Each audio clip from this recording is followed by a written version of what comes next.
ആളുകളുടെ ഉള്ളിൽ കയറണം സിനിമ, അപ്പോഴാണ് അത് വർക്കാവുക. സിനിമയുടെ എന്താണെങ്കിലും സിനിമയുടെ ഹ്യൂമർ ഉള്ളിൽ കയറണം, അതിൻ്റെ ഇമോഷൻസ് ഉള്ളിൽ കയറണം. ഒരു ഭയങ്കര ഡാർക്ക്നെസ് സിനിമയിലുണ്ടെങ്കിൽ ആ ഡാർക്ക്നെസ് ആളുകൾക്ക് ഫീൽ ചെയ്യണം. അതായത് മലയാള സിനിമ അധപ്പതിച്ചു, മലയാള സിനിമ തരം താന്നു പോയി. തമിഴ് സിനിമയിലേക്ക് നോക്കൂ, തമിഴ് സിനിമയിൽ പരുത്തിവീരനുണ്ട്, സുബ്രഹ്മണ്യപുരമുണ്ട്, ലതുണ്ട്, മറ്റതുണ്ട്. മലയാള സിനിമയ്ക്ക് എന്തുണ്ട്?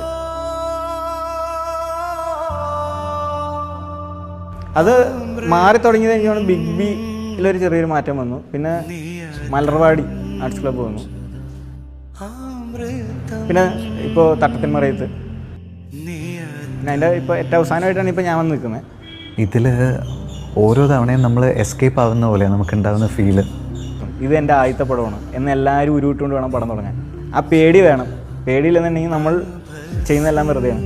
ഒരു തവണ ഒരു സാധനം ചെയ്തിട്ട് അത് വർക്കാവുമ്പോൾ രക്ഷപ്പെട്ടു. ഇനി അടുത്തത് രക്ഷപ്പെട്ട് ഞാൻ